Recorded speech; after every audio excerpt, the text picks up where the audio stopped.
आज हम the diversity living world के 5 सेकंड में हैं। प्लेइंग वर्ल्ड ये तो हमने पढ़ ही लिया था कि लाइफ क्या होती है, और यहाँ तक हमने हेमोस्टेसिस के बारे में पढ़ लिया था। आज हम पढ़ेंगे conscious, adaptation, evolution, repair and regeneration, ageing and death. Conscious क्या होता है? कॉन्शियस ये होता है it is awareness of surrounding and the response to external. जैसे कि अवेयरनेस ऑफ सराउंडिंग से हमारी अवेयरनेस हो रही है हमारे साइड में, उसके खिलाफ मतलब स्टिमुलाई रिएक्ट करना, मतलब सेंस। यहाँ पर बहुत सारी सेंसेस होती है, जैसे कि सेंस ऑफ हम देख सकते हैं, सुन सकते हैं, खा सकते हैं, भूख लगे तो हमें sense of hunger, sense of time. Stimuli जो होती है प्रेसिड बाय सेंस ऑर्गन्स होती है, और दिस कैन बी, और ये जो होता है फिजिकल हो सकते हैं, केमिकल हो सकते हैं, बायोलॉजिकल हो सकते हैं। द विजिबल चेंज और reaction which an organiser produce a result और for applied stimulus called response. जब विजुअल चेंज होता है, विजुअल चेंज या फिर रिएक्शन जो होता है ऑर्गेनिजम्स के अंदर, जो प्रोड्यूस एज जो क्या करता है रिजल्ट, मतलब कि एक रिजल्ट प्रोड्यूस करता है अगेंस्ट टू स्टिमुलाई, उसको कहते हैं रिस्पॉन्स। प्लांट के पास जो होता है कोई स्पेसिफिक सेंस ऑर्गन नहीं होता, मतलब कोई भी सेंस ऑर्गन नहीं होता। प्लांट जो होते हैं वो respond to external factor like sun, light, temperature, moisture, pollutant, touch, etc। मतलब कि जैसे कि लाइट मिल गई को तो वो उसकी तरफ चला गया, temperature, moisture, plant. Example folding of leaves in mimosa से पिडिका लाजवंती छुईमे का ड्यू टू एक्सटर्नल सिमुलेट। ये आप देख रहे हैं छुईमे का पौधा है लाजवंती, इसको आप एक बार टच करें तो पहले इसकी फोल्ड लीव, जो उसकी लीव्स है वो जो फोल्ड हो जाएंगी, फिर दूसरी बार उसको टच करेंगे तो उसकी लीव्स से झड़ के गिर जाएंगी। ऐसे वो होता है सनफ्लावर, वो जो होता है जैसे जैसे सन की डायरेक्शन बदलती जाती है वैसे उसका फील्ड सन की तरफ मुड़ता चला जाता है। ह्यूमन बीइंग जो है, human is the only organism who is aware of himself. Human जो है वो खाली वही एक ऑर्गेनिज्म है जो अपने आप को खुद ही अवेयर कर सकता है। Example self conscious. Conscious therefore become the defining property of. Conscious जो होता है, ये जो होता है बिकम क्या हो जाता है, defining property of living world. ये बहुत इंपॉर्टेंट है, एनसीईआरटी की लाइन है। Adaptation, useful inheritable changes in form and function, behaviour which enables to adjust well and successfully in its way. Feeding and breeding. Adaptation क्या होता है, जैसे कि आप समझ लीजिए कि आप उस एडेप्ट बाहर की जो टेम्परेचर है या मौसम है या एनवायरनमेंट का जैसे आप उसके हिसाब से अपने आप को एडजस्ट कर लें, उसी को कहते हैं adaptation. And is considered best to an environment process inherit traits and is to survival and breeding. एक ऑर्गेनिज्म जो होता है उसको बेस्ट अडेप्टेड कहा जाता है, क्योंकि when is processed to inherited traits, तो जो उसमें इनहेरिटेड ट्रेट्स होते हैं उसको हेल्प करते हैं फॉर सर्वाइवल और मतलब ब्रीडिंग, मतलब कि रिप्रोड्यूसिंग में in that environment. Short term and long term adaptation दो टाइप का होता है, short term and long term. Short term क्या होता है, they appear for short period to overcome specific stress और इन रिस्पॉन्स और to a particular season. These disappear as soon as stress is over, or these are either heritable, acquired and have little role of evolution. Long term क्या होता है, this development in response to struggle for existence in order।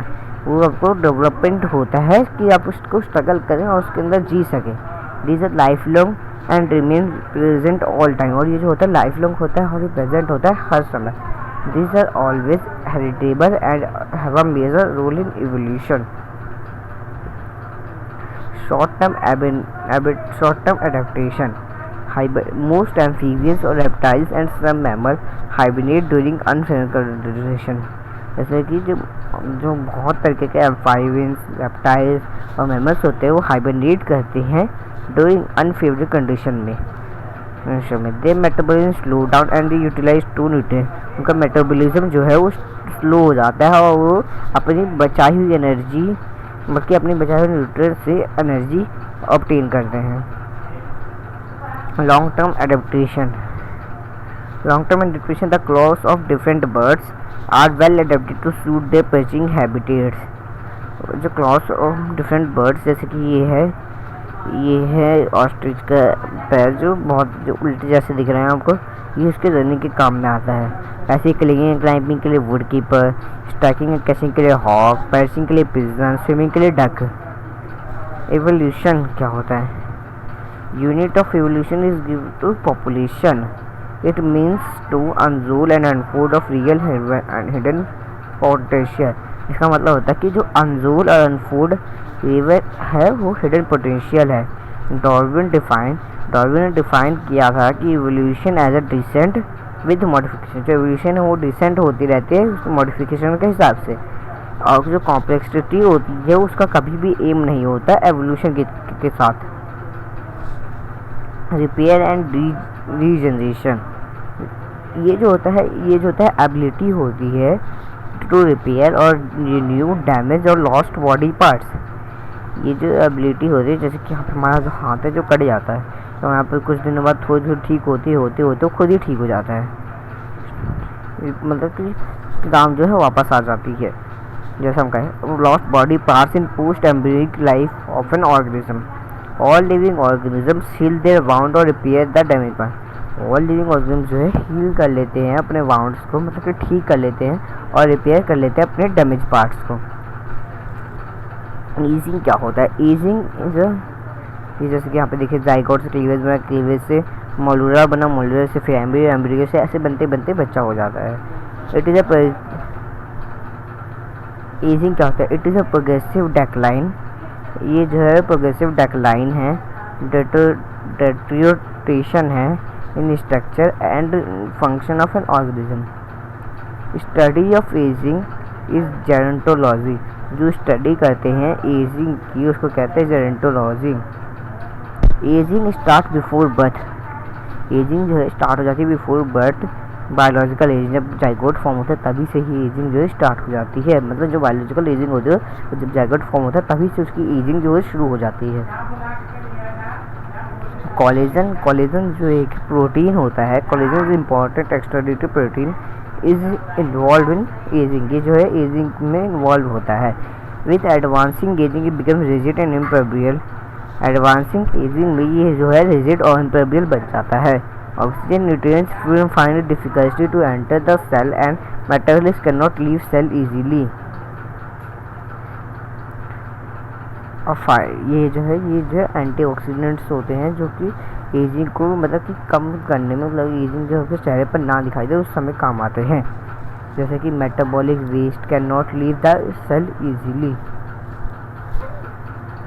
According to immunity theory of ageing, degeneration of thymus gland is one of the cause of the aging। जो immunity theory of ageing है उसके हिसाब से degeneration जो होता है thymus gland का वही एक कॉज होता है एजिंग का। Death is the ultimate termination of a functional life.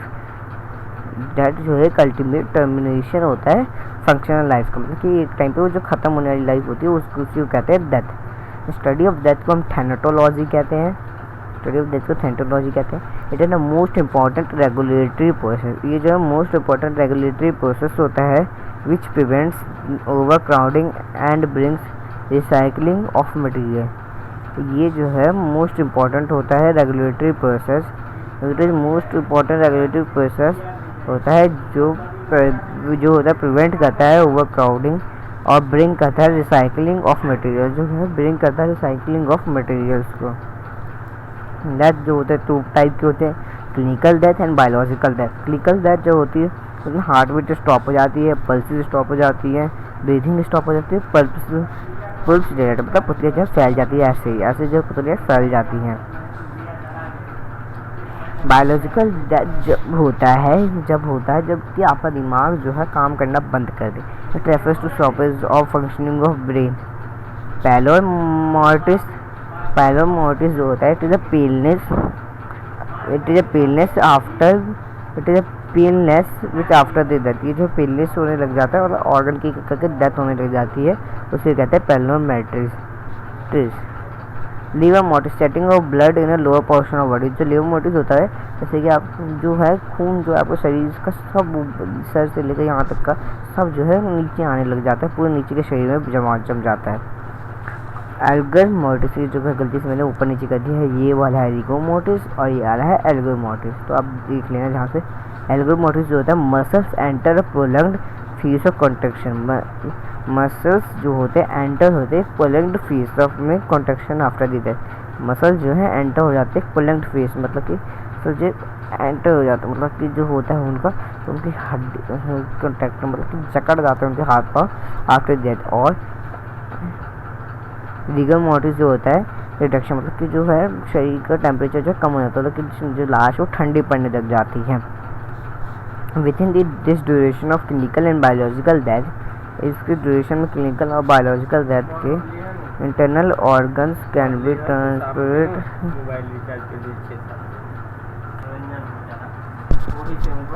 Within this duration of clinical and biological death, internal organs can be, ये जो क्लिनिकल और बायोलॉजिकल डेथ है इसके बीच के समय में हम जो है इंटरनल ऑर्गन जो है ये किसी भी और बंदे जिसकी जरूरत है उसके अंदर ट्रांसप्लांट कर सकते हैं, जैसे लीवर, किडनी आदि। बस आज के लिए इतने। अगर आपको ये वीडियो पसंद आए तो please like share and channel को सब्सक्राइब जरूर कर दें। धन्यवाद।